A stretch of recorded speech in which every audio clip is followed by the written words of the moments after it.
There was a time, what feels like just a couple of years ago, but is close to a decade, where I was an avid supporter of the live-action remakes Disney were bringing out. Back when they were few and far between, and the spell hadn't quite worn off yet. It helped as well that they weren't adapting the movies I grew up with, so I had a certain level of detachment and neutrality. But then they started making a move on my childhood favourites, Aladdin and The Lion King, before Disney Plus launched, COVID hit, and a tsunami of remakes, prequels and sequels came our way, with the trailer for the live-action remake of Moana recently being released, which is why, in today's video, I'm going to talk about why the Moana live-action remake is too soon. So, if you're ready, let's get started, shall we? History has a habit of repeating itself, and before the live-action remakes, there were the direct-to-video sequels that capitalised on the success of the Disney Renaissance. This is nothing new, but it's never been as egregious as remaking a movie 10 years after it first came out. There have been reboots, yes, but The Amazing Spider-Man, for example, gets a pass because it goes in a completely different direction, pitting the web crawler against the lizard and giving him a new love interest in Gwen Stacy. Also, Sony have a credible reason for hitting the reset button. If they don't make another Spider-Man movie after 5 years, they lose the rights.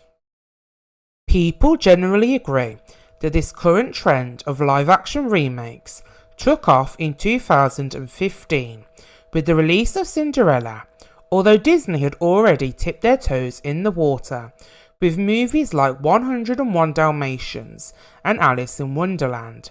Let's go through each movie and see how long it took for the remake to come out.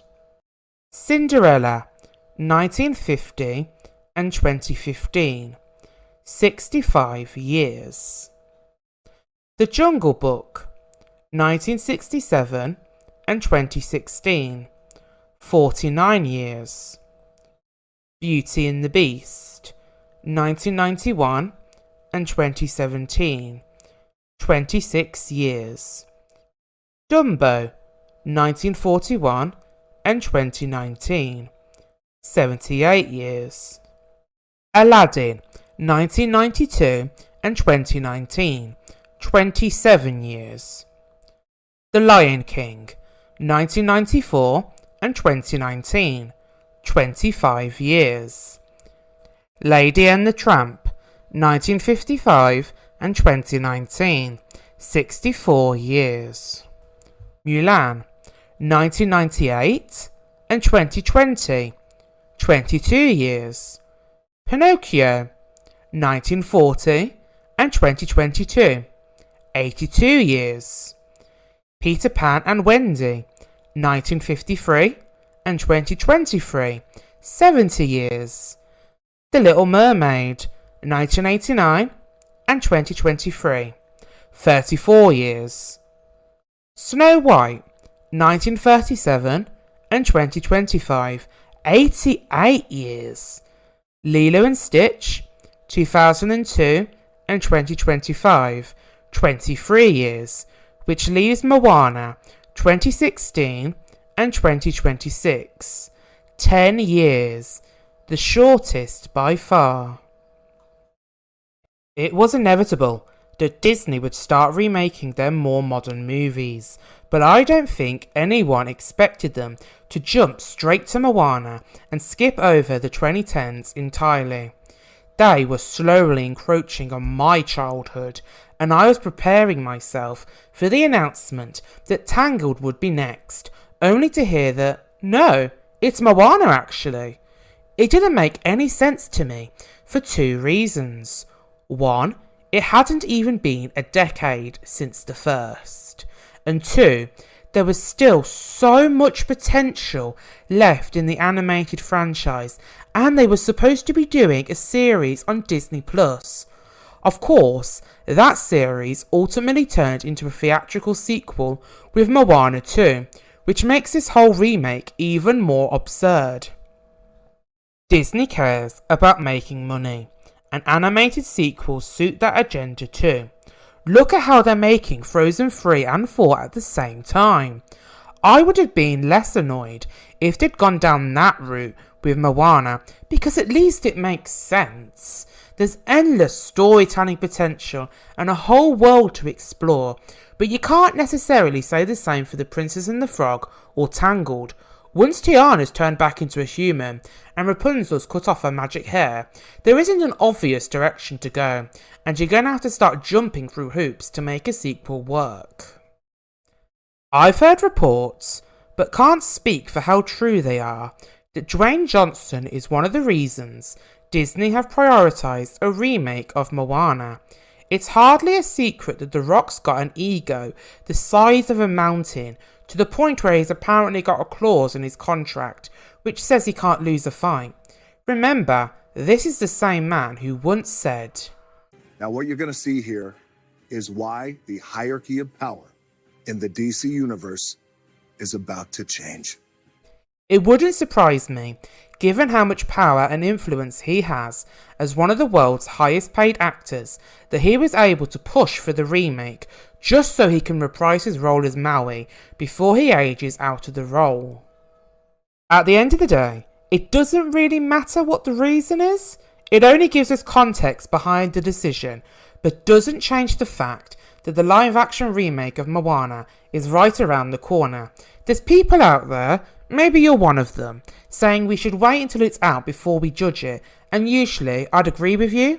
We can be quick to judge from a 1-minute trailer, but from my point of view, it's more to do with what the Moana remake represents and the implications of its success, rather than the quality of the movie itself. Enjoying the video? Why not like and subscribe so you don't miss out on the next one.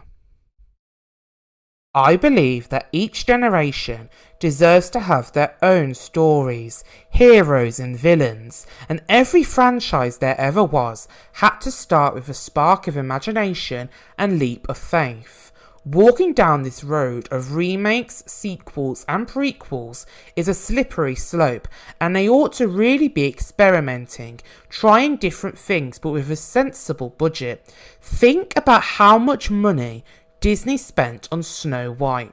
The film ended up costing them around $350 million, and they lost approximately $155 million. If I was in their shoes, I'd rather take that budget and split it across 3 different movies to try and find the next big thing.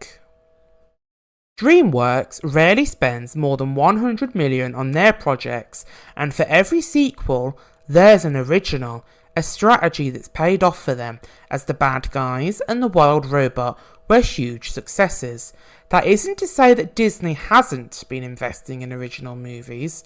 On the contrary, they've invested too much, setting the bar high, with Strange World and Wish costing between $180 and $200 million.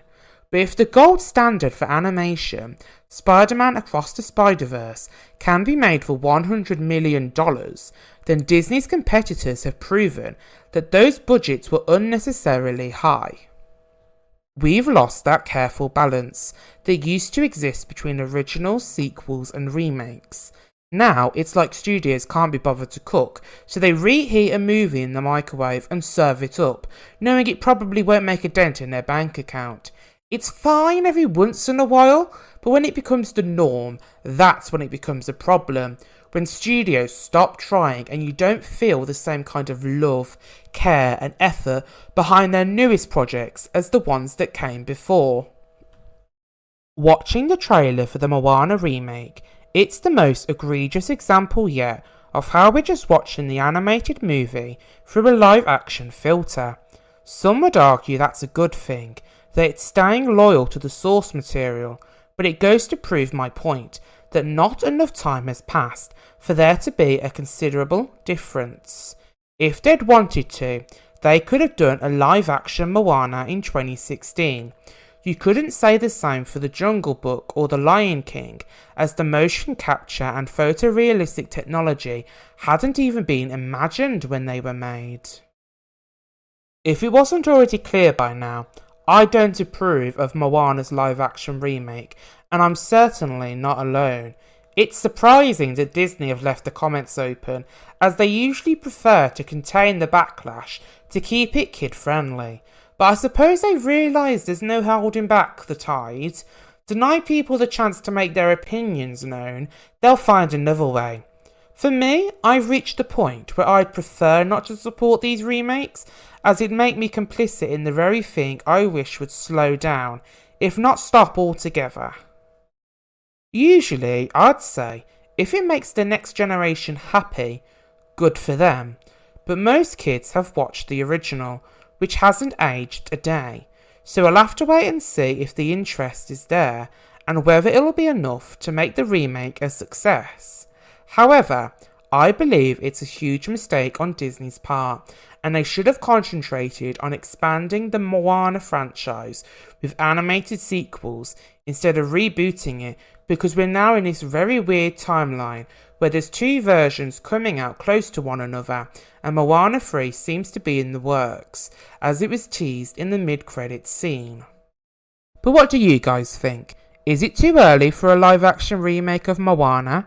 Is there anything to gain from making one this soon? And do you believe Disney will move forward with Moana 3? Let me know in the comments below. And if you'd like to support my channel, feel free to visit my Patreon or Ko-fi page. Until next time, goodbye.